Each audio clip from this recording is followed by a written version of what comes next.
What's up, humans, and welcome to a new Psicoactivo.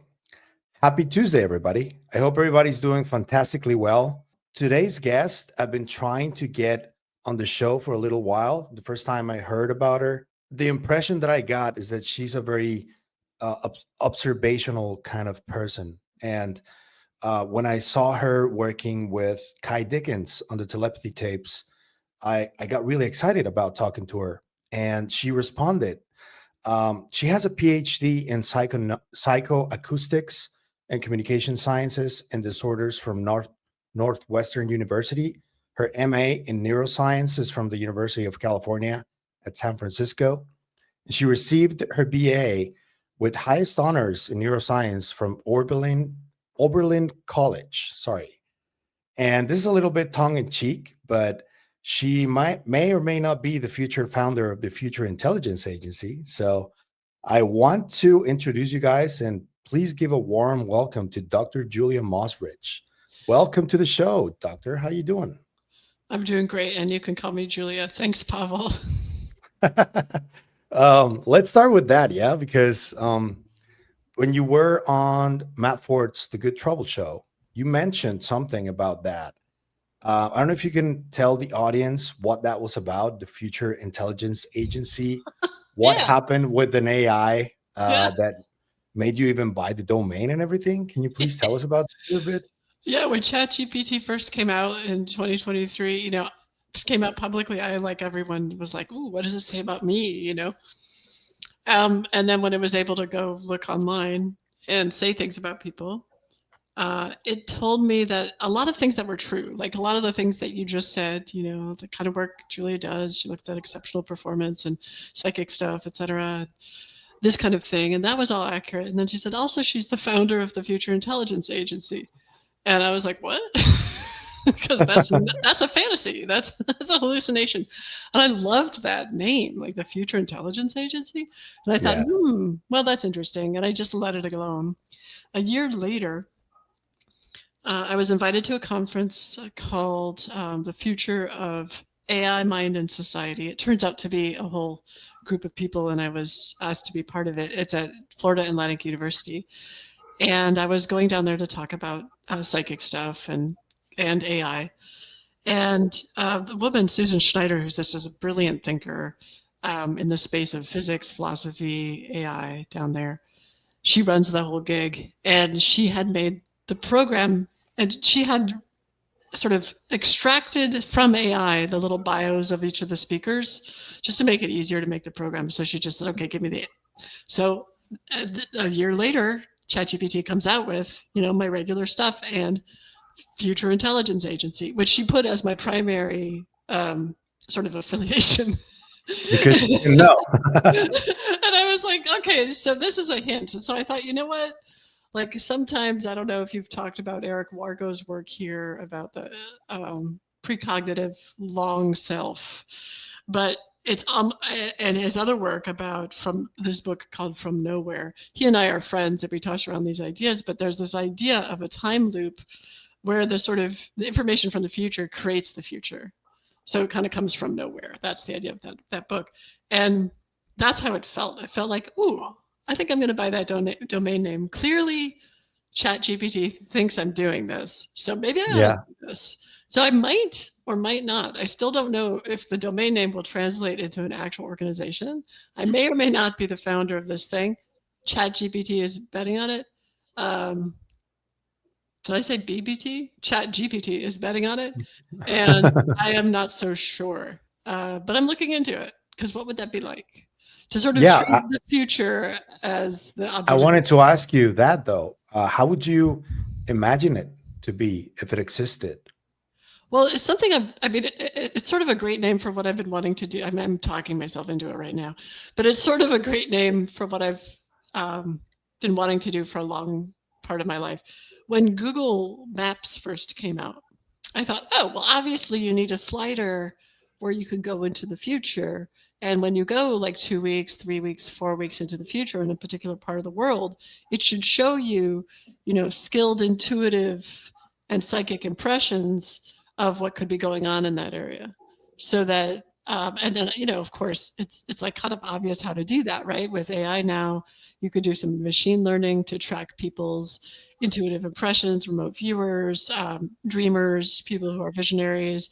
It kind of doesn't matter where the information is coming from, but if they are consistently correct and you have decided that they aren't causing whatever's happening to happen so that they can look like they're correct, so these are some problems to solve. But anyway, when you have done that, then clearly it would be really nice to have a map with, I'm going to Greece with 80%, clarity or confidence. I think that there will be no major terrorist attacks there in the next 2 weeks. Oh, good.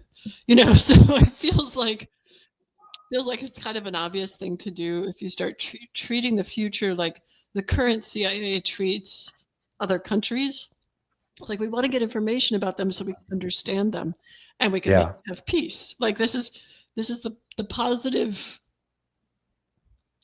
I guess it's the positive goal of the CIA, is like, how can we use information so we can figure out what people want and need so that then we don't have to go to war. Like, to me, that feels like a really positive thing. What if we could use the Future Intelligence Agency like that? So what if we could look into the future and say, oh, I see, this is what's happening over there in 2 weeks, or this is what's very likely to happen. How can we prepare for that to produce the lowest sort of loss of human life and suffering, reduce suffering? So it feels like it could be a really humanitarian kind of idea. And yes, only when I talk about something out loud do I think I need to do it. So now, sort of like the CIA minus the shady stuff. Like the CIA of the future, right? Like the other country is the future, and what's interesting about that to me is that we all share the future. Yeah. Whereas when you put up borders between countries, we don't all share those. We say, I'm on this side of the border and you're on that side of the border, which is true. That's the way the country works. I mean, the world works right now, and all the countries work, etc.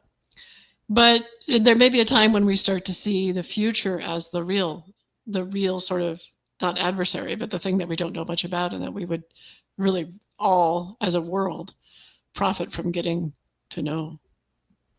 You mentioned precognition, and I've been wanting to talk to you about this because you study basically human potential and psi abilities and the understanding of time and concepts like love, for example. Whenever somebody hears that word, the quote unquote normies that don't really try to study. Yeah. Why do you think there's such reticence when they hear the word? And what's your concept of love in the context that you investigated? When they hear the word psychic stuff, or when they hear the word love, or both? Love. Because I have had both reactions. Both, yeah, both. Yeah. I feel like my compulsion in life is to study the things that people laugh at. To be scientific about the things that people are trained to laugh at. So I want to be scientific about unconditional love and psychic stuff. And maybe UFOs. So it's like, people, it's interesting. Where does laughter come from? Actually, one of the pieces of laughter is tension that's being released. Right. So if you go to like an action movie or one of the Avengers movies or something, there's always a moment where some character says something funny and everyone just like bursts into laughter because there's so much tension. It's not a comedy, it's an action movie, but there's so much tension from all the scary things that are going on that when someone says something funny, it's like, oh, okay, now I can release it. Right. So I since I was a kid going to school and sort of a little bit precocious and thinking my own thoughts the whole time, when a teacher would say something that would make the students laugh, I would go backwards and go, okay, what did they say? And why did they laugh? Like, what was the tension? What is the tension being released? And so when I say to people, whether it's in the business world or whether it's in the scientific world, I say, like, we're going to talk about unconditional love, which is a real thing. And doesn't need to be a religious concept. And I'm going to tell you that I unconditionally love you right now. And people laugh. Yeah. It's because there's both the tension of, oh my God, we're going to talk about this thing that has a taboo and stigma associated with it for whatever reason. And it's a release of, like, it's going to be okay. like, I'm right here. I survived. You're going to survive. Yeah. You know? It's just words. Yeah, it's just words. And also like I can be non-threatening, yeah. you know, if I practice that. Yeah. And I know that sometimes I can be threatening if I don't practice that. But I mean, so if I'm intending to not be threatening, I could just make a safe space where you could actually release the tension and say, okay, we'll do this. So, but the question, I think you're asking a deeper question, which is sort of, where does that stigma and taboo come from? Yes. And that the fear of love is so apparent to me as I talk about it more with people. They say, well, don't you mean like positive regard? And I'm like, no, that's not the same thing. Also, why are you afraid of love? And then I started to understand it better through my own experience, getting to know the world of unconditional love. And my own experience is probably similar to many people to whom I'm speaking. And it's that I was always given awards, literally given awards, but also rewarded for my capacity to be analytical and kind of divorced from the need of love, the need to have love, the need to be in a loving relationship, the need to, it almost felt like there's your intellectual work. So when you go to graduate school to get your PhD, it's almost like one of the things you're taught implicitly is there's your intellectual work, and that's here. And there's love, which is just a feeling. It doesn't have any special place. It's just a feeling. And all the other feelings, and they're down here. And if you're doing things right, you can stay up here the whole time. And you can watch your family and your children and your spouse and your parents and everything have all their emotional things, and you can just be here. You know, and you could sort of be sympathetic with them. Like, I'm sorry you're having such an emotional time with those pesky emotions, but I'm not in there. And what that does is it separates you from the rest of humanity. And if you buy into it and follow that, you just become so disconnected that it's not good for you or other people who are around you. And it doesn't help you understand, especially if you're a cognitive neuroscientist like me, it doesn't help you understand the human mind. And so when you opened at the beginning and you said, you know, you think of me as observational, that's such a good insight, because that's exactly what I do. Is I really am into observing the human mind, my own, others. How does this thing work? It's amazing. It's scary. It's weird. It's got all this shit, you know? And so it's complex. And so when I had a donor come, when I was working at Institute of Noetic Sciences as the innovation lab director there, a donor came and said, so I had this dream of the future where these robots were basically destroying everything. We looked out the windows and we just saw complete destruction. And someone in the room said, well, if only we had taught them how to love. And I sort of laughed like, oh, that would be great. How would we do like love? How does that matter? I don't know. You know, I was sort of in that state. But I had done enough work on myself to realize, like, no, he was talking about a real thing, a real dream that he had and a real concern he had. Yeah. That was Jim Grody. And he ended up funding the Loving AI project, which came out of that innovation lab, which was a project to work with Ben Goertzel at SingularityNet and David Hanson at Hanson Robotics to create a robot that could help people feel loved. That was the first step. And the other step is now helping AI learn how to feel love. And we got laughed at a lot, not in the sort of releasing the tension way at a shared safe space, mocking, but in sort of a mocking way, like, oh, that's ridiculous. Why, you know, it's just a feeling. Of course, robots can help people have feelings, but that's because those people are foolish and weak. And it's, that's what I got to know. Oh, people don't understand that the inside of a person is this rich, powerful place. We're still stuck. I mean, you and I both know that the legacy of behaviorism is long and deep. And we're still stuck in this thing that says what matters is on the outside. And whatever's going on inside a person is secondary and is somehow non-scientific. But then I went back to my roots in psychophysics. which is basically treating everything that's on the inside as a black box that you're trying to figure out. And I realized that was the world of psychology's way of smuggling the inner space into science. Like they're going to call it psychophysics. And they're going to like say, ooh, we don't know what's going on in there, but we're going to have inputs and outputs, so we'll treat it like a machine. But it's really a way of like giving special attention to what's going on inside, because that's the mysterious space. And saying that there is a mysterious space inside is the beginning of recognizing love, because where love acts, where love has power, is in the inner space. And it's through that inner space that we connect strongly with universal love or the universe. Yeah, it's also pretty funny how the powers that be deal with fear a lot. They acknowledge fear constantly, and they even monetize it, and they use it to control a lot of people. And yeah, those are fear and usually the trauma. ones, Fear and trauma. yeah, those are usually the ones that ridicule love, which is kind of funny. No, it makes sense, because love is the enemy of fear. Like that is Yeah. the only adversary that fear has, is love. So the people who are being controlled by fear, and of course we have all been there, or we can Yeah. all go slip back into that. I'm not saying I'm immune, Yeah. but I'm saying like when you're having an experience of being controlled by fear, the only thing that can help you is feeling love. And that makes the fear go away. And it makes you unable to be controlled, because the way that you feel love is by being connected with your own unique inner space. Yeah. So how is someone going to control that? The only way to reach that is through love.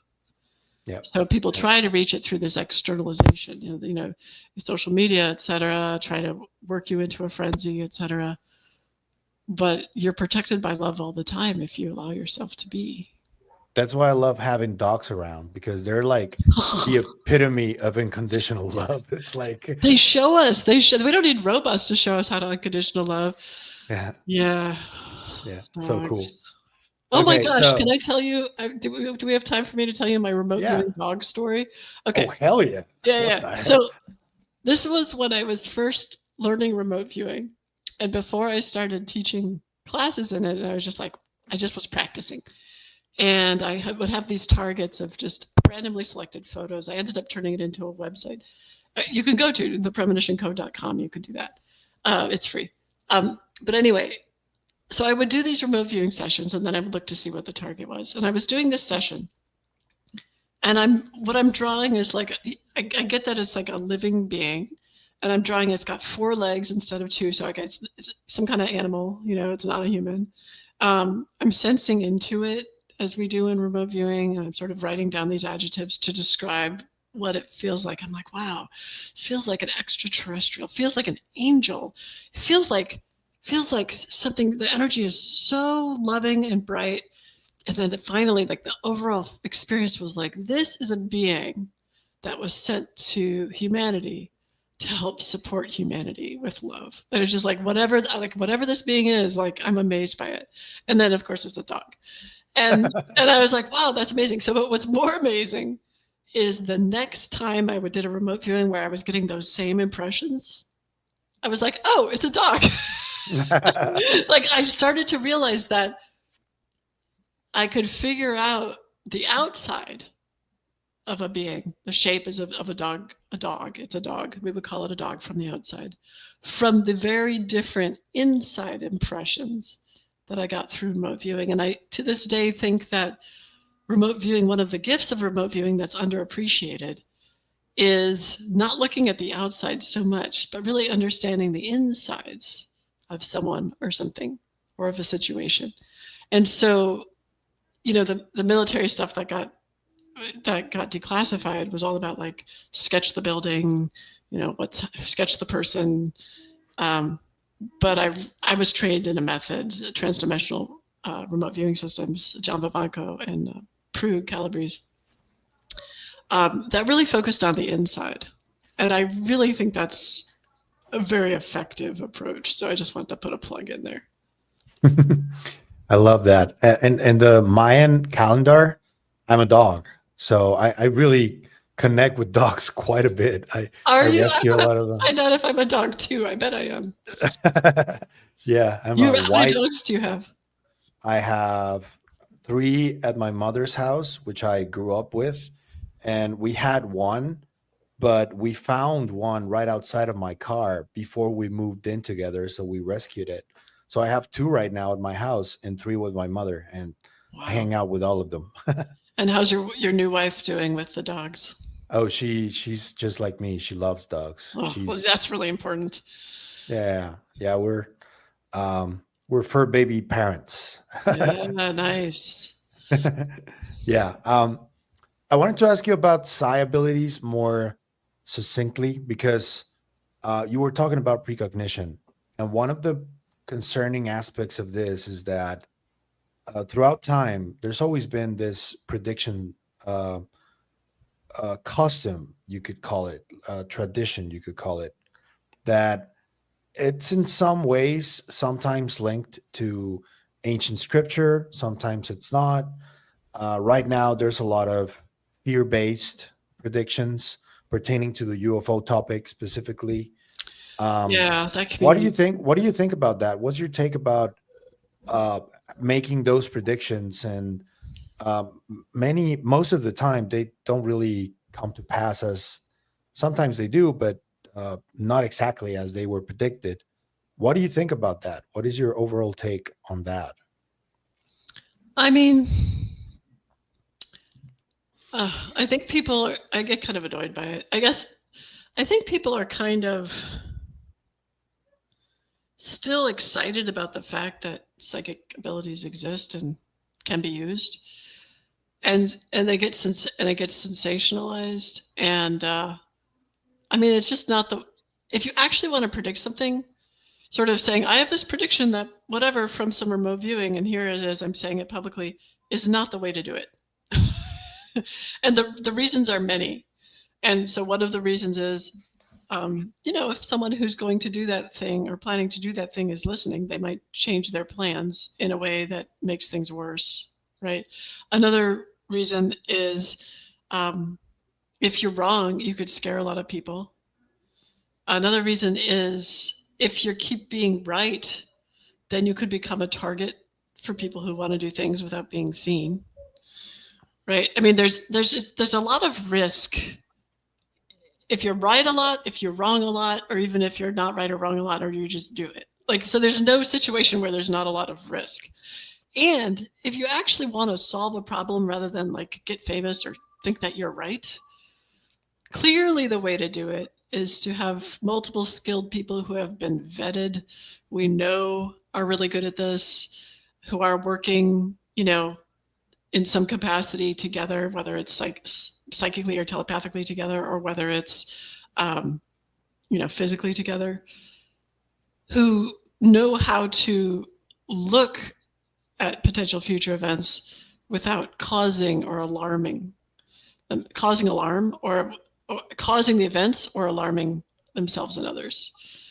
And that's tricky because, of course, a lot of the people who are particularly gifted at this have experienced early childhood trauma. A lot of people have experienced early childhood trauma, but a lot of people who are gifted at this have had particularly traumatic situations. So they might not be as skilled as other people, or they might have sort of personality disorders and such that make it more difficult for them to just do the emotionally mature thing and not necessarily blurt out loud, hey, I see this coming. So I think it's, I'm not saying I'm always emotionally mature. I myself have had childhood trauma and struggled with how to become emotionally mature. And, and I think many of us do. But so I think it's fraught. I think it's fraught. I think when it's done for ego or if it's done for sensationalism, it's useless, generally useless. I just don't think that world works well that way. My experience with the world of information that comes from the future or from other places distant in space or time is that the idea of an individual sort of having control over that or being always right it's like a antithetical to the functioning of that kind of organism or mechanism. So, for example, even folks like Joe McMonagle, one of the best remote viewers in the world, he still says, "Look, I'm about 80% right," and I've seen some of his sessions, and he's excellent, but he can get things wrong, and but one of the things that being a consistently gifted remote viewer who works sort of quietly and doesn't go around pronouncing things.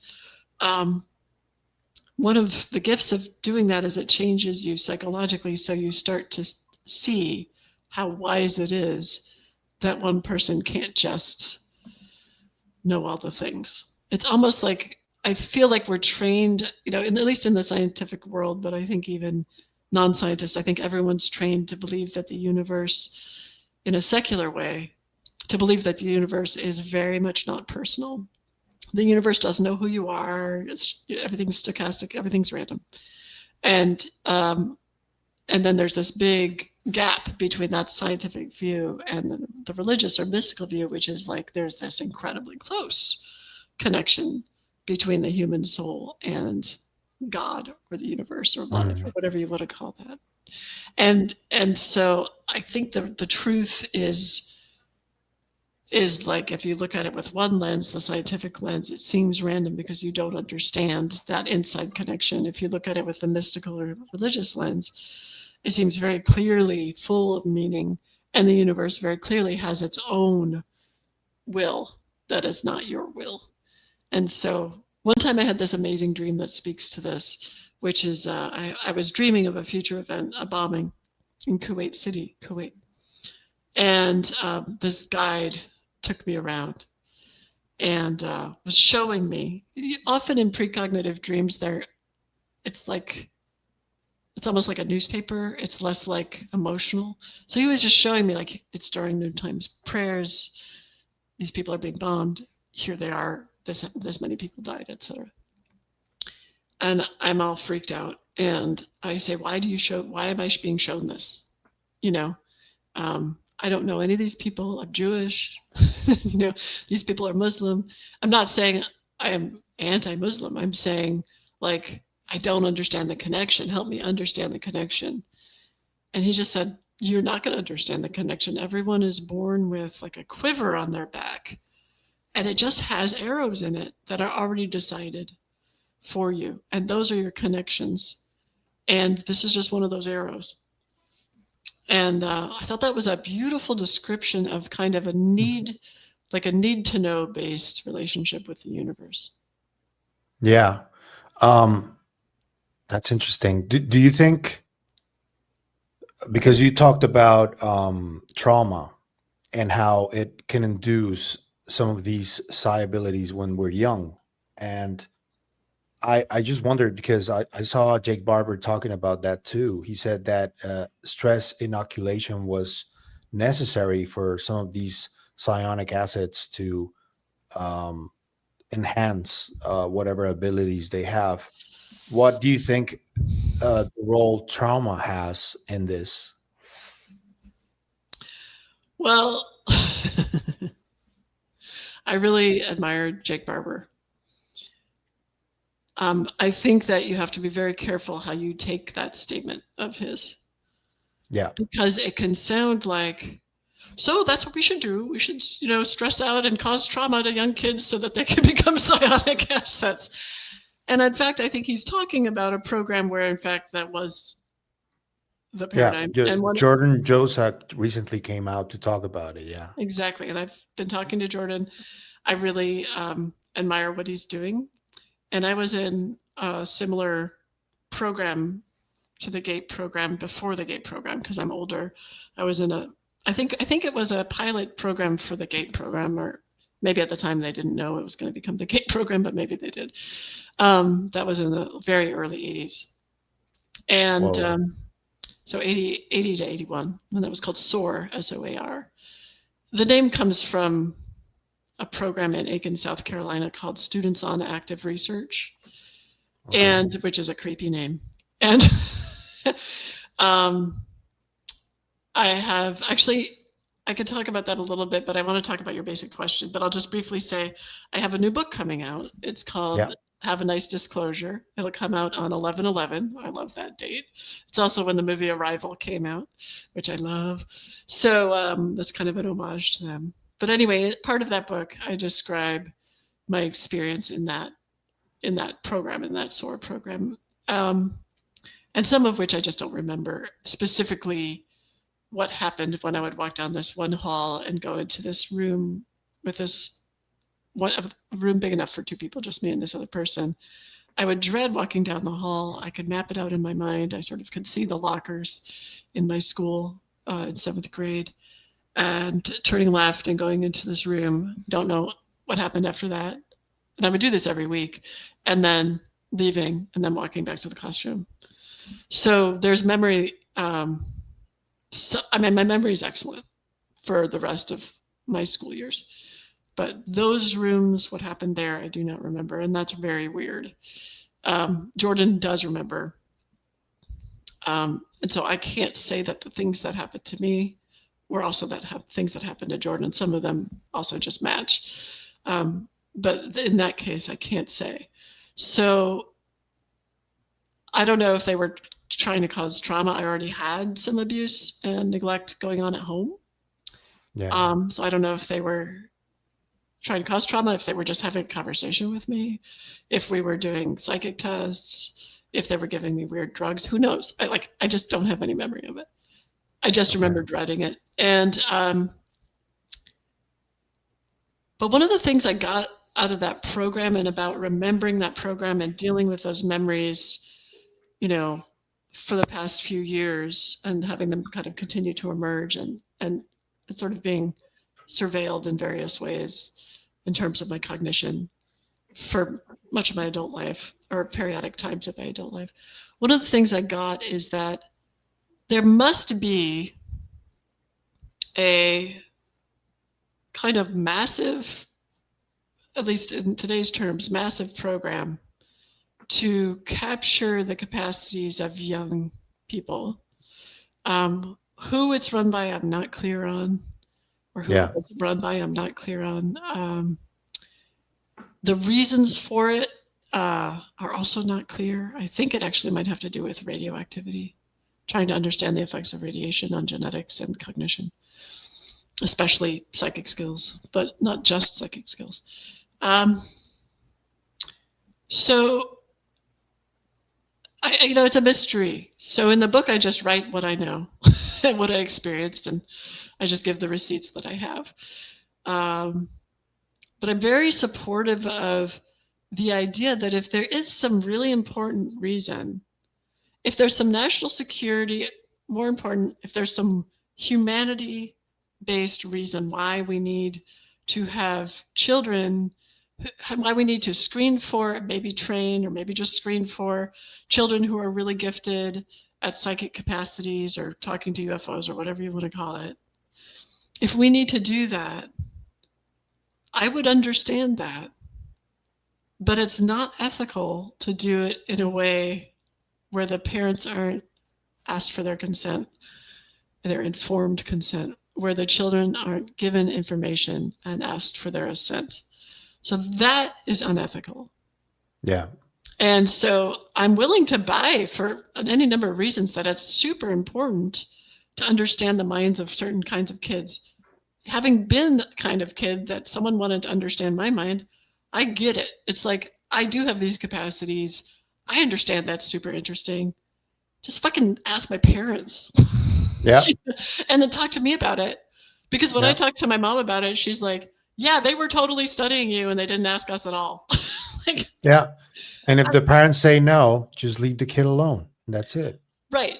And then explain, and you don't, maybe there's reasons why you can't explain the whole thing, but explain the risks, explain that it's important and we can't tell you why, and we're going to leave you alone, if you say no, and then do that, because there will be enough people who think, well, maybe this is an opportunity for my kid to be well understood, maybe the risks are small enough that it's okay. Yeah. I just think that there's a better way to do this. And that's one of the things, I mean, if I do end up creating the Future Intelligence Agency, maybe that's one of the things that we'll do. But to say that you have to, first of all, okay, back to your question. Sorry. No, Again, don't worry. this is really important stuff. And like the future of the way humanity works really depends on these kind of decisions. And so this is why I'm being a little vehement about this. But to say that stress inoculation is what brings out these capacities, that's not careful. And the reason that's, and I love Jake Barber, but that's not careful because it suggests, oh, you've done some comparison with, like, for instance, unconditional love, and you've shown that stress inoculation is a better way to bring these out than unconditional love, which we know is much more psychologically sustainable. No, you have not done that experiment. And I have been working on that experiment, and it does look like unconditional love is a great, I guess, instigator or moderator of psychic capacities. And so we got to drop this idea that the first thing that we see that works is the thing that we're going to do forever, especially when it's fucked up. Yeah, it reminds me of the Monsters Inc. movie where they've been like using fear-based screams their entire lives, and then they realize that laughter is like 100 times more strong. Yes, like, that movie was so traumatizing for me. Yeah. That's actually the movie that made me start remembering this stuff.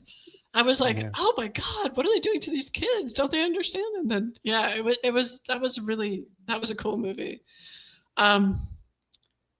But this program, in terms of if it's run by a government or private organization, is almost inconsequential. It's like whoever's doing it, I think people tend to focus on the wrong thing. I mean, I do think that at least has some government involvement. I think there's enough evidence for that. And I think it has government contractor involvement, and there's enough evidence for that. But it's the wrong target. It's tangential. What the real target is how are we going to do this in the future? How are we going to forgive and love ourselves for the messed up shit that we did in the past that hurt people? And how are we going to help those people thrive in the future? And so that's part of why I created my nonprofit, the Institute for Love and Time, or TILT. And we create technology that's non-addictive that helps people heal trauma. It just creates new habits where you apply unconditional love to yourself and in connection with the universe. So it's pretty cool. And I feel like that's the way forward. That's where unconditional love goes, is that you can just say, look, every single person involved in that program who thought it was a good idea to study kids in this way or to abuse kids in this way, both, right? Probably both.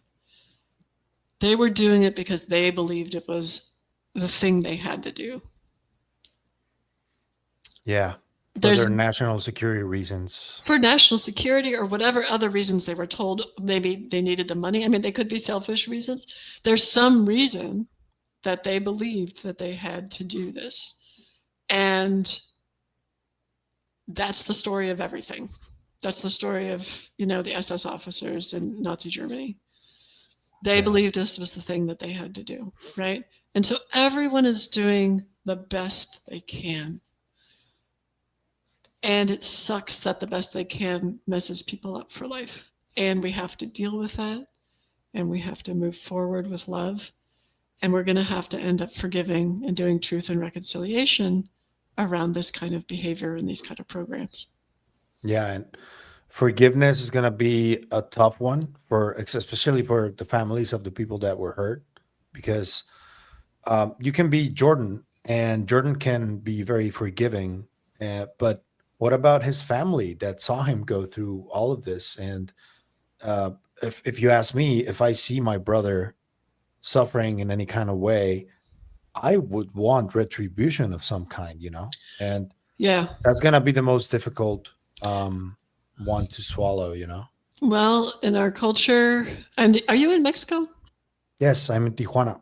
Tijuana. So in the U.S. and Tijuana, we share very similar cultures, Yeah. where violence is and retribution is part and parcel Yeah. of what you do when you're angry or you're hurt, and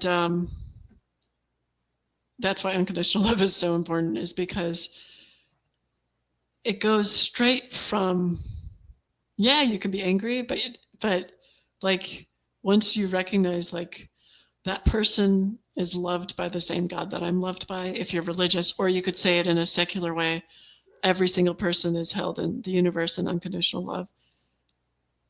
Unconditional love is unconditional. Then the anger can go straight to where it really comes from, which is grief.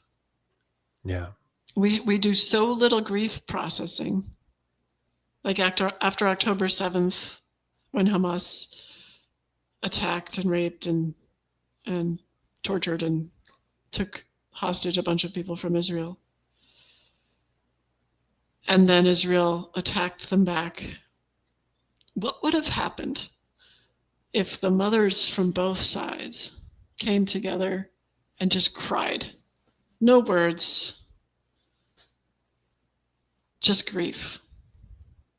Like, what if there were an international protocol for grief so that when something like that happens, people do crazy stuff all the time. When something like that happens, everything stops, there's protection, there's a ceasefire, and it's just like, this is a time for grieving, this is all we're doing right now. What happens is from that grief comes connection. You grieve together, you connect, even if you're grieving on different sides of a conflict. And I think some of the torture and abuse and things that have gone on of children come from a deep place of grief for our own childhoods that were taken away by torture, abuse, neglect. So it's like the first thing to figure out on the top of anyone's minds is how should I do this thing? Oh, maybe we should hurt someone. Maybe that will solve it. Instead of the very last thing, which is the more natural human development response, is to say the very last thing would be to hurt someone to try to get this done. It becomes the first thing because we haven't even had our grief. Yeah. And after grief, forgiveness can come. Yeah. Usually, because you've already taken it all out, and yeah. Yeah. Um, Yeah, it's like the wife of Charlie Kirk. She was yeah. able to get to forgiveness partly because I think also women have a message here, which is that we're not trained to go necessarily into violence when we're angry. I'm not saying every woman is nonviolent, but men are definitely more trained to, oh, you should just punch someone. Yeah. And that's not the strong path. That's the weak path. But It somehow is.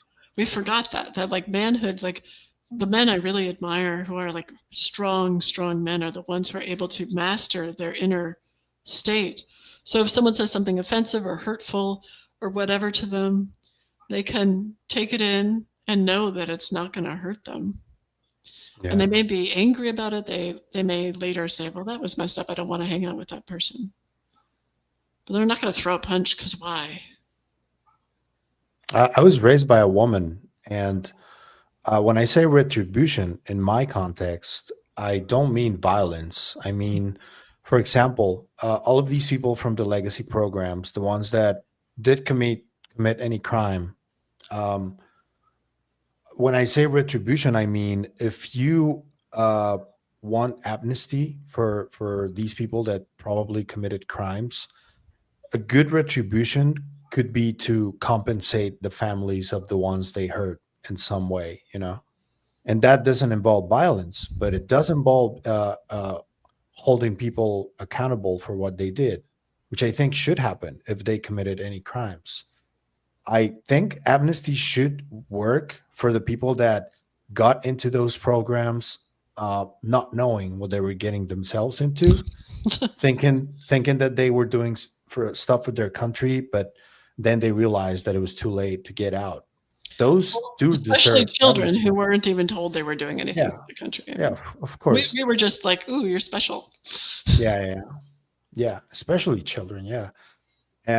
That's what I mean, though. I just wanted to clarify that because I didn't want to get misconstrued in any way. Yeah, I was Um, the one who jumped straight to violence from retribution. You're right. I'm nonviolent.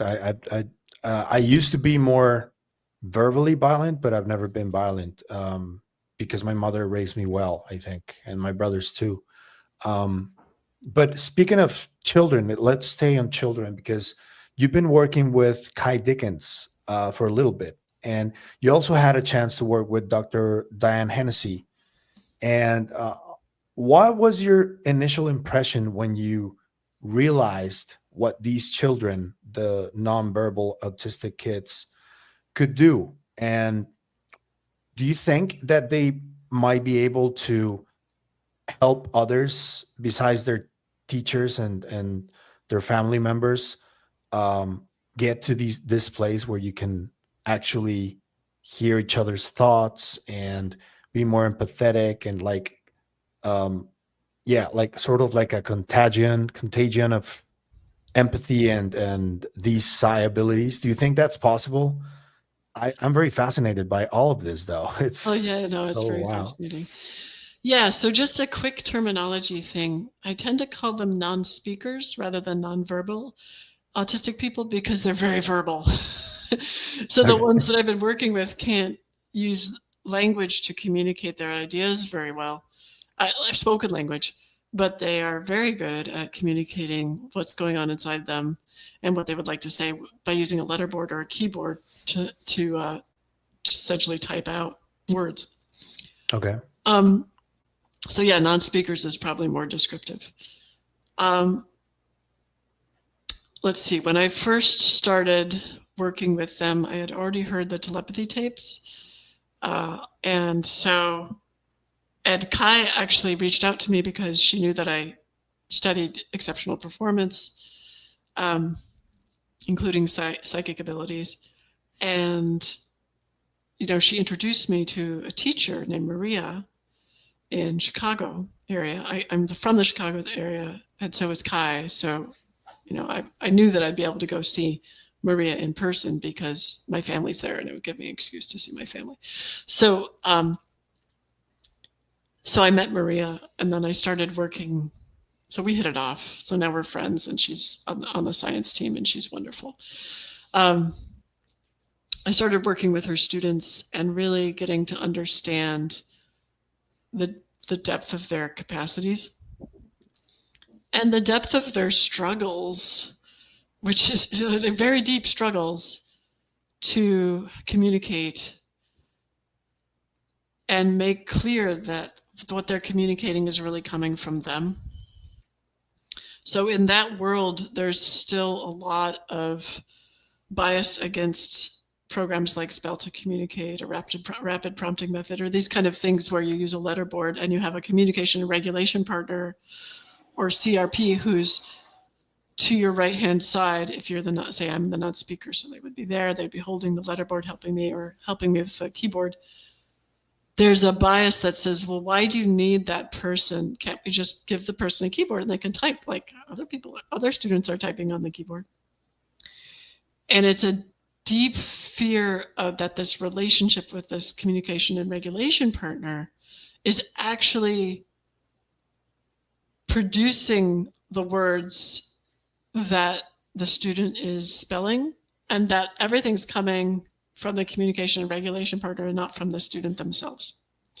And so the first thing I had to do was get over that bias, which there was a part of me that said, well, that could be true,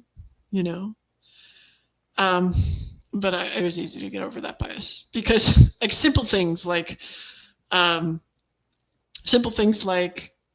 if the communication and regulation partner were actually in charge of what the student was spelling, would they use swear words? The middle school students are like, I hate my effing school, Whoa. You know? So, That's cool. yeah, but it's like, it's, Yeah. yeah, that's not them. That's not how they would wish it to be.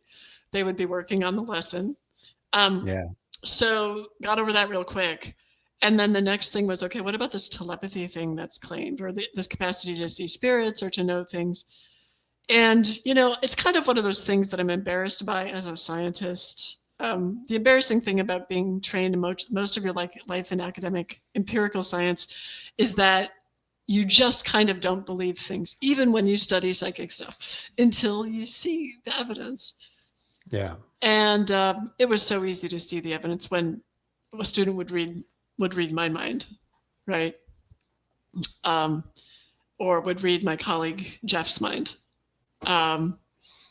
Because then, I know that what's in my mind is, not privy, that the communication and regulation partner is not privy to that, right? And so that's the way we would set up our experiments. And we still do set up our experiments on telepathy that way, where the communication and regulation partner doesn't get to know what the target is. Yeah. And so that's really the way to really investigate what's going on with telepathy. And we also call it mind discovery. So just having the communication and regulation partner out of the room while we talk to the student or we show a video to the student. And then when the communication and regulation partner comes back, the student explains what they heard or what they experienced to her. And it could be very different from what a regular so I guess so-called neurotypical person might say. So we've been learning that their perceptions of the world are very different. So you might show a non-speaker a video of a tree with the leaves blowing in the wind, and that's just the video. And then they're watching it over and over again. Their communication and regulation partner comes back in the room, and they're asked to describe what they saw in the video. And they might say something like, I thought about how humanity is hurting the environment and how we really have to think about the beauty that is being wasted. And you're like, okay, but did you see the tree? It's like, they're not there, they're here. They're at the next part. It's like you're having a conversation with them, and in my experience, I kept expecting them to be at the parrot back kind of conversation like that you would have with a student in school, like, hey, this is a lesson about the Revolutionary War. Let's talk about the Boston Tea Party. What did they dump into the harbor? The person's supposed to say tea, So the kid might say tea, but the kid also might be like, they were upset because of blah, blah, blah. They're having a conversation with you, and they're going to the next idea and the next idea and the next idea. Very insightful ideas. And very insightful ideas. And so this question you're asking about, could there be a way in which the sort of insight and access to love that these students have could spread like in a positively contagious way? Sort of, I hope so. And I think that's certainly, I have experienced that just working with them. I think everyone who works with them experiences that. People, certainly Kai, I think, would say she experienced that working on the film and the podcast. Kai Dickens, the creator of the film and the podcast. And so I think that's true. But whether that's coming... See, it's interesting. As I'm talking about this, you see this really bright light over here. This is just where the sun is right now. But it's kind of like, is it like the sun? I sort of think it's like the sun. That is this force, a non-human force that's full of love, that's just available, and you're learning to tap into it. And I think the non-speakers are just excellent at tapping into it. I think that's because they're more biased towards their right hemisphere than their left hemisphere. And I also think that's why they can't speak very effectively. And being with them and being with people who are more biased towards the right hemisphere can help you get more biased towards your right hemisphere, which helps you tap into it. That's what I think is going on. So I don't think so again, we are at risk. And as a person who was treated as special as a child and put into one of these programs, I am especially at risk to go through the old pattern of, ooh, let's study them like guinea pigs. They're special, and they're going to be heroes. They're going to save us from the darkness of the world. And that puts them in a scary place that's just as scary as being denigrated by society for not being able to move their mouths and their bodies properly in a way that is acceptable to people. And so it's like, we have to get used to the idea that everyone has something to contribute. Yeah. You matter no matter who you are, and that people do have special gifts. And that's all part of a big contribution, from everyone on the planet. We get to all use our gifts to help save ourselves and move towards the good and to move towards love. And so I think helping ourselves not put them in this savior place where they're definitely will drop, right? Because no one could be in that place. And not put them in this, they're just, they're just like robots. They don't really have anything going on inside place, because that's just not accurate. But putting in the place of humans who have special capacities that we don't want to traumatize, they have definitely been traumatized, that we don't want to traumatize. Instead, we want to give them opportunities to heal and support their healing and help them use their gifts. That's the middle path, and that's the direction forward. I think that's the future. If the gifted children's program moves forward in a way that is ethical and supports thriving, I think it's in that direction. And so to that end, my nonprofit's working with Maria Welch and Natalia Mihan to create a new program that's like Spelling Plus. It's like the context of universal love, of connection, of support, of psychic capacity, of giftedness, presuming competence in these non-speakers. And I think it's going to be called The Bridge, and the website will be The Bridge to Thriving. It'll either be .org or .love, I forget. Well, it'll be wrapped into the Telepathy Tapes film. Okay. But anyway, that's, I can give you a link, because we're doing the crowdfunding campaign for that project now. You're going to give me a lot of links so I can share them on the, totally. description. Yeah. I want to show you something, and then I'm going to ask you my question about this, because this happened. You talk about Chicago, and this happened right after whatever you guys did there. So I'm going to show you. We just got to the airport after filming our final few days in Chicago. We're headed to Atlanta to finish up principal photography. And I just have to say, I don't know what's happening over there right now, because I've never seen Kai so quiet, so exhausted in her own self. And so I just want to kind of see what's going on with her before we head on the plane to Atlanta. Kai, do you want to talk about it? Talk about what? Oh my god. What happened yesterday? What we haven't even begun to process, why you're falling asleep in the airport at 2 o'clock in the afternoon Chicago time. Yeah. Okay, so this is so strange, because I know everyone wants to know what happened yesterday, and what happened is so hard to digest, because the non-speakers, I think, did what they did best. Those people that were participating in the trials kind of showed us more of what they can do and what we should be looking at. And more or less were like, you're asking the wrong question. So yes, can they do telepathy across rooms in these, from multiple, in triple blind situations, the tightly controlled tests? Yes, they've done it. They have that in the can. Some of the tests yesterday were hits, some weren't, some were interesting.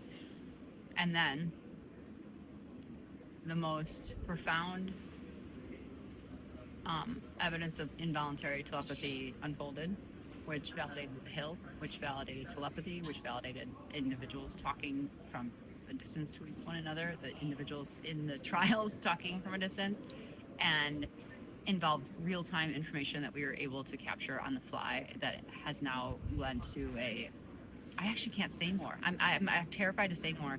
It's going to blow people's minds what happened. I think science, like formal science, has been trying to capture involuntary telepathy for decades, and it's impossible to get in a lab, which is why we do these trials. And we captured it yesterday, and what it led to. I think that's why we're having really physical, emotional effects. Like there's nothing we should be celebrating today, because what was revealed was really profoundly devastating. I mean, that's the only way to put it. It's like sickening. I feel sick to my stomach, and it was devastating. But in doing so, the non-speakers that were there showed up and said, we can help with really big questions and really big answers, and we can use our gifts in these profound ways. And yes, we can validate all of these things, all these psi abilities while doing it. And it made from a film point of view, it's like, it's gonna be jaw-dropping. There's no way to explain. There's no way to possibly put into words what happened. And it's a huge cluster of feelings right now, because I feel happy, as I didn't have a doubt the non-speakers would rise to the occasion and show up and show us what they could do. It was just never anticipated it would be in this form, which is a mix of emotions due to the content. So it's all coming in the film. It's coming out next year. We have our final shoot in Atlanta tomorrow, and yeah, I want to go back to bed. Okay, you were there, so I know you can't talk about the specifics because you want to leave it for the documentary. I completely understand that, but my question is, Could I tell you why I want to leave it for the documentary? yeah, of course. Yeah, it's not. I mean, even you just playing that again made me start crying again, because it's not for marketing. It's that it has to be presented so carefully. And Kai is such a careful presenter of information. Yeah. And she's very protective, appropriately protective of these kids, which is why I can work with her. And they're not all kids, but like these young people, which is why I can work with her and feel good about it and not feel like I'm repeating my childhood trauma. So that's why. And that's, Okay. I don't think the team is really talking about that anymore, because it's just like, it's very emotional, and we're going to wait for the film to have it be presented in a responsible way. Yeah, my question doesn't have to do with the specifics of what happened, just because based on what you study, presumably you've already changed your paradigm quite a few times with stuff you have encountered along your life, right? Yeah. So in what way did this time change, if it did? Oh, it's not so much a paradigm. It's not an intellectual. At that point, I knew, like as she said, we validated telepathy, we validated the hill. Yeah, that's true. I mean, I was blown away by the hill, but it doesn't. It's not intellectual. So my biggest paradigm shift was probably in college, when I considered that I had this friend who was a religious studies major, and I was a neuroscience major, and she was a really good friend, and I couldn't understand why she believed in God. I just thought it was very weird. And she said, has it ever occurred to you that not believing in God is arrogant? And I was like, what? And that started a long journey of a couple of years. I mean, long at that age, it's long, of a couple of years of developing a relationship with God. I mean, and that was the biggest paradigm shift probably of my life. Yeah, certainly of my life. But it wasn't the paradigm shift for me, because I've been through little intellectual changes like that. It was how important. Okay, here's what it was. I'm trying to put it into words. Obviously, Kai had a hard time too. It was hard. You gotta be careful, just so it. Yeah, but also it's not just careful, but like I almost don't know what words to put it into. So let's see. It's like realizing that we are in a revolution right now around our understanding of consciousness. We are in it. Like it's not before or after. We're in the line that separates the before and after, we're in that line. And that we have to be both so careful and so love-based and so open to being guided by the good, open to being guided by love, open to being guided by God. If you think about God that way, I think about God that way. And what a responsibility that is, that it's jaw-dropping. It's makes you kind of want to crawl in a corner and hide a little bit. So that was that. It's not so much a paradigm, but just a feeling of deep responsibility, and that we all have. It's not like, oh, I have this special responsibility. I just became aware of this responsibility that we all have. Yeah. And that to me was the most profound thing, and very emotional still. Really, I can't. The team has a need to process that periodically. Yeah, I ask about that specifically because if you recall, I told you about Dr. Jacobo Greenberg and the work that he did Yes. back in 94. He's He the did one a who went very, missing, right? yes, he did a very, very similar experiment to yours. Mhm. He didn't do it with non-speakers. He did it with neurotypical people, as we know them. And he found that 3 out of 4 times they do connect in some way after they go through a process of empathizing with each other. If they didn't, Mhm. and then they were separated to uh, rooms with Faraday cages, and they did this experiment where they connected their brains, and then they poked their fingers or they flashed their eyes, and both of them reacted in the EEG machine, I think it's called.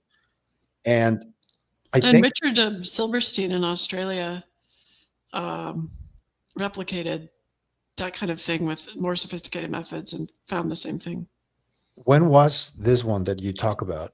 Gosh, I think it was from 2024 his paper came out. I was talking Okay. to him about it a couple of years before that. He looked at monozygotic identical twins. Yeah. Yeah, those are very interesting. I guess that each of you are adding to this, they complement each other. Greenberg did it back then. I'm guessing Bob Monroe did it too because he was also very deep into this, and he had the hemisync Mhm. stuff. They still do. Yeah, they still do, but Yeah. he was the one who created that, right? So Yeah. Yeah. I think it all adds to it. It adds a little bit of more novel kind of discovery to it, and that's why I asked, because I think whatever happened in there, it was like something similar to what Grimberg did, but on steroids. I'm guessing. um, Yeah. yeah, Probably. Yeah. And if you think about our world in the private sector and in the government sector and even in academia a little bit, there you could make an argument that the whole world is run on secrets, that's like the fuel for the economies of the world. Like you have proprietary information for different companies, you have, classified information for different countries. So obviously the big implication of telepathy is good luck with secrets. yeah, and that's why probably it's being kept from the majority of the world, right? Because if we're all capable of this and psi abilities in general, and if we can all hone them through practice, that means that there are not going to be any more secrets, and all of these people that work on that and the function on secrets are not going to be able to do it anymore. Right. I mean, you could tell a conspiracy story about it, but it could also be just layers of layers of layers of people interested in keeping their secrets that eventually. So, like, half of my mind gets really paranoid and writes, like, ooh, there's some people whose job it is to control this information so it doesn't get out there.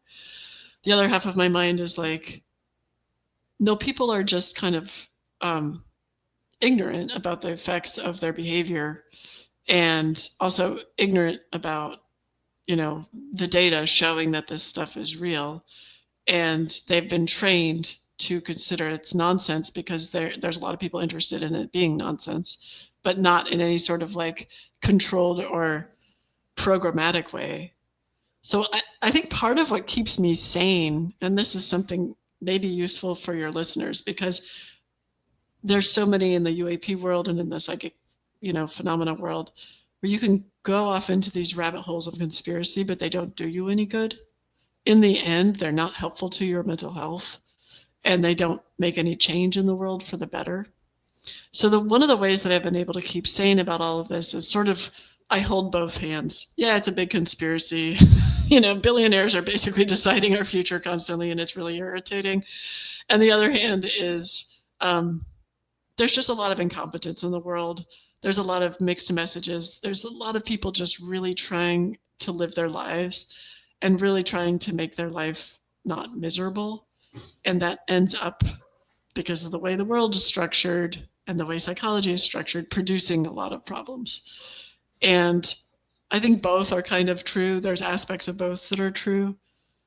And then there's this middle path of like, okay, what are you going to do today to make your life and the people's lives around you better? And while sort of wallowing in the conspiracy can start to feel like victimhood. Yeah. Like, oh, I was traumatized in this way or this way, and here's the conspiracy, and there's nothing I can do. And it's like, that's not helpful. Or proactive in any way. or proactive. And I love the name of your podcast, Psychoactive. You mean it, Psicoactivo, because you mean it in both. It seems to me you mean it both like psychedelic, but also like active thinking. Yes. Yeah. Thank you. Thank you for noticing. Yeah. You're the first one. You're the first one that does. So no, really? Yes. People usually think, because I am very open about my psychedelic experience. I was about 10 years using psychedelics, and I went through a lot of different weird stuff that happened to me.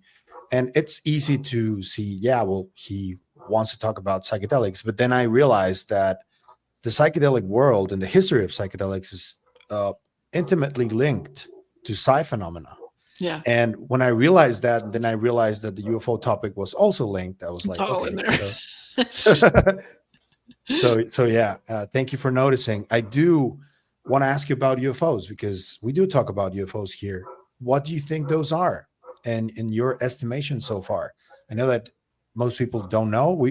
Nobody really knows what they are exactly, but you might have a sort of like a ballpark definition of what it is. I mean, I have ideas. I'm not sure my ideas are any better than anyone else's, but I think it's reasonable to assume that some of what we call UFOs, like, let's assume we've already just figured out that for sure it's not a satellite, and for sure it's not known aircraft, right? Yeah. Okay, so now it's truly a UFO. I think it's clear that some must be new human-made technology that we're not privy to, whether it's made by our own country or another country, who knows. I think some must be what we might call multidimensional, that could travel in time, or what we would call space or extra dimensions. I think some is likely to be conscious, like the actual things that we're seeing are likely to be conscious things. Like orbs seem to me to be my number one sort of vote for things that seem to be conscious. They're like balls of light. And since I'm really fascinated by photons, I often think that photons are the link between the mind and the body, like between the material and the non-material. And also, just more on photons, anyone who's had a spiritual experience involving light or illumination or enlightenment, that seems to be the case, right? That there's this, we use this word to mean this kind of soul connection that's shifting or changing or going towards the better. I think in a way, some of them are representative or respond to, or maybe are, the human unconscious mind. I think some could be ourselves from the future I think some could be a split off community of organisms, maybe humans, maybe not, from underwater or off planet. Some could be extraterrestrial. I mean, I'd sort of say, like, I'm not sure that UFOs have one explanation. I'm with Hal Puthoff and, like, yeah, probably all of it. It's kind of all of the above. Yeah. right. Like, if you came to this planet and you'd be like, well, what are the beings like on that planet? And we'd be like, well, there's ones that have 4 legs and are really loving and they wag their tails a lot. And there are ones that are on 2 legs and they seem to fight a lot, but they're also kind of interesting and they build things. And then there's ones that, swim in the water. I mean, I think it's like that. Yeah. Oh, I love that definition. Thank you. I have 2 more questions before I let you go, if that's okay with you. The first one is, when you spoke with Miss Miam Bialik? I think it's Mayim Bialik. Mayim Bialik. I'm sorry, Mayim. I love that show where she was on the with the nerds and everything. With the nerds. Yeah. Revenge of the Yeah. nerds. I'm a nerd too, so yeah. Of course you are. The Big Bang Theory. You sort of said, and correct me if I'm wrong, but I was really surprised to hear you say that, because you told me you train people in remote viewing, and you sort of alluded to having a clearance. In '95, StarGate apparently ended, and there's always been rumors that it's in some form continued. Sort of a remote viewing program in general. Maybe it's in different branches of government. Maybe it's in different branches of the intelligence community. I want to ask you though, do you think, or maybe if there's a remote viewing program right now within the government still active? And if so, could you be a part of it? Maybe you are. Well, so if it were classified and if I knew and I was a part of it, you can tell me. I couldn't tell you, but I can tell you for sure. I don't know if there is one, but I can tell you that there's rumors that there is one. And it's because I don't know that you can know that I'm not in the know and therefore not read into a classified program about that. And so that therefore it makes sort of the information kind of useless because you're talking to a person who's sort of on the outside with respect to that. Having said that, everyone speculates about this, and the National Security Agency, the NSA, recently had a remote viewing museum exhibit at their cryptographic museum, which is open to the public. And they had some of Joe McMonigal's work, some of Paul Smith's work, some of the original remote viewers on that team, Ingo Swan's stuff. It was really cool, and I never got a chance to go see it, so I only heard about it from like Joe McMonigal, Paul Smith, and like someone who knows about Ingo Swan's estate. But that kind of openness to their history, I think was really, or to that history, I think is really interesting. And I do feel that there's just generally much more openness when I do talk to people in the intelligence community and at DoD about remote viewing and precognition. And I'm open about, we have this podcast called Pandas Playing Cello with Carmen Medina, who used to be a bigwig in the Directorate of Analysis at CIA. And, she's very open about her interest in precognition and remote viewing. That's all open, unclassified, sort of not paid for by the federal government stuff, right? It makes me think that that level of openness suggests that there might be a program going on somewhere. Different people have given me different suggestions about the agency, where it might be, including people on the inside who were giving me information that either wasn't classified or was classified, and they thought I should have it. But I didn't do anything with it because I thought, why would you tell me if it's classified? It seems suspicious that you would tell me classified information. And so I don't like to pass those things on because it could be disinformation. Yeah, of course. Right. And so I just sort of think that there's just more openness to it. But in the past, when I've done work with the intelligence community, it's all been pro bono, all been experimental let's do this experiment, and when I say with the intelligence community, I'm talking about people, who have clearances, who may do work for their day job in the intelligence community. And there's plenty of people in the intelligence community who are remote viewers who get trained at Monroe Institute or at IRVA, International Remote Viewing Association. So that's for sure true. So I don't know if there's an official program or a deep interest, but there's certainly a deep interest. Okay, thank you. That's a long way of answering you, but the weird world of secrets is, even if you sort of psychically have an impression of something and you have all these relationships, but you're outside of the classified system, on a particular topic, then you can't know for sure, and you shouldn't know for sure.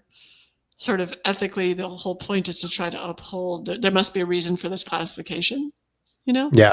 At the same time, as as I had said earlier, good luck with the secrets. Yeah, there's a lot of overclassification. We agree on that.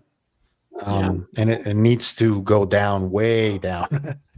Well, yeah, and it just gets in the way. And there's so much information that's available publicly that, then ends up getting classified as ridiculous. So maybe when you are the founder of the Future Intelligence Agency, you have a remote viewing division in there. I think the whole thing might be remote viewing, but we'll see. Yeah, I mean, that's an example of open source intelligence, OSINT, as they call it. And remote viewing is open source intelligence because I can sit in my chair and do it.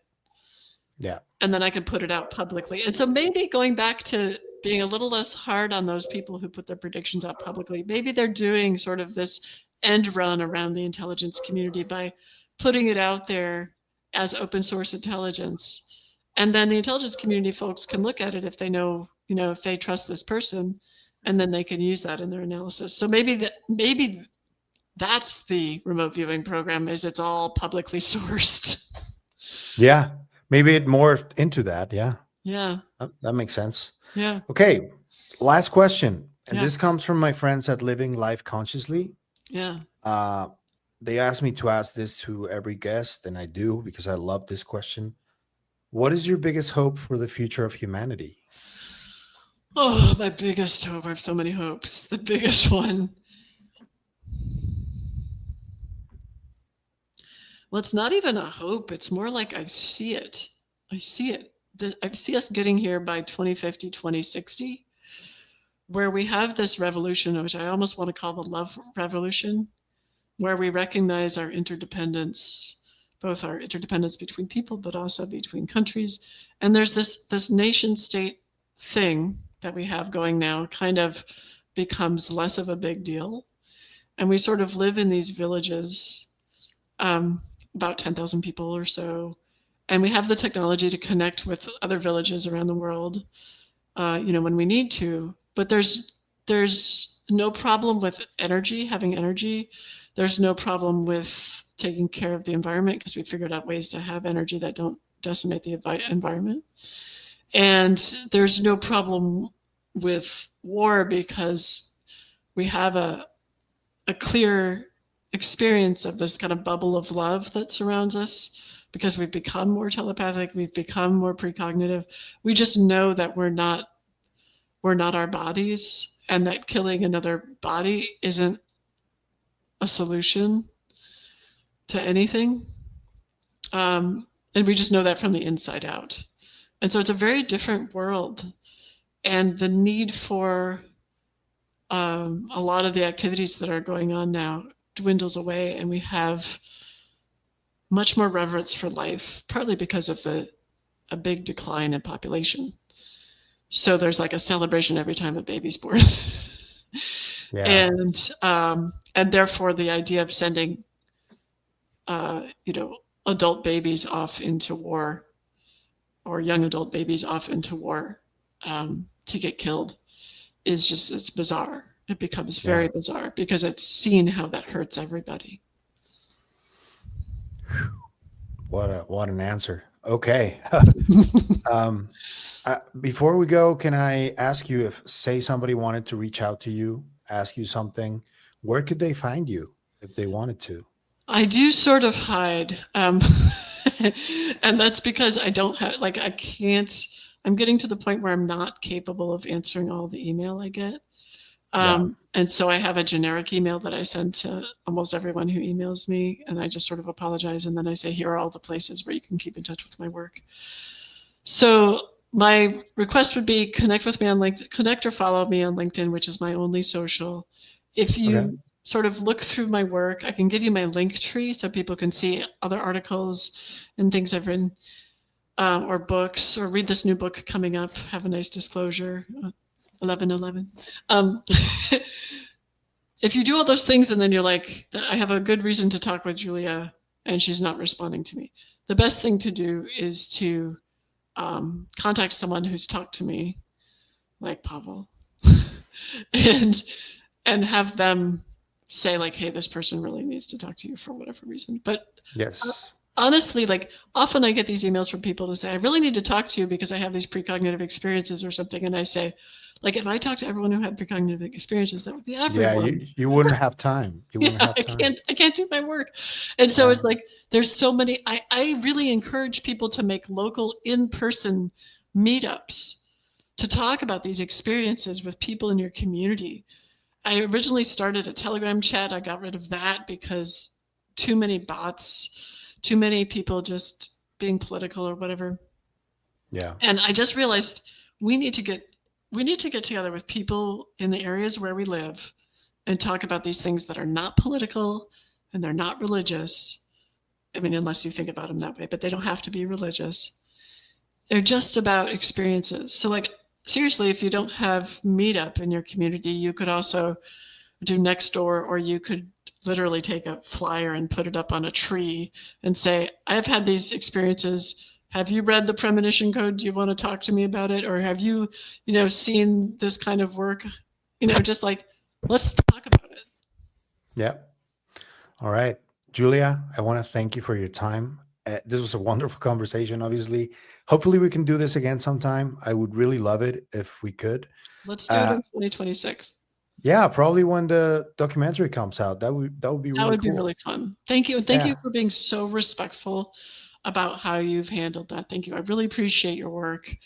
And your mom did raise you right. So yeah. Yeah, she's wonderful. I'll introduce people to her little by little and show a lot of the things she taught me when I was little. And because a lot of what she taught me, I dismissed it for the longest time.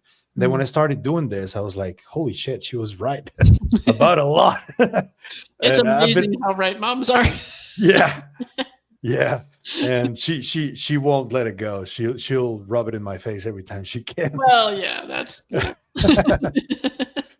but I'm glad. I've learned a lot from her. So and it's one of the reasons why I wanted to talk to you, because there's a lot of what you do that she has done for a long time. And thank you for what you do, by the way. It's amazing. Thank you so much. And I'll see you soon, I guess. I'll be catching you on the flip side. Well, thanks for carrying on your mom's work, and thanks for being a wonderful human and a great interviewer, and what a wonderful conversation. Thank you so much. Thank you. Have a good one. Bye, people. Bye, Julia.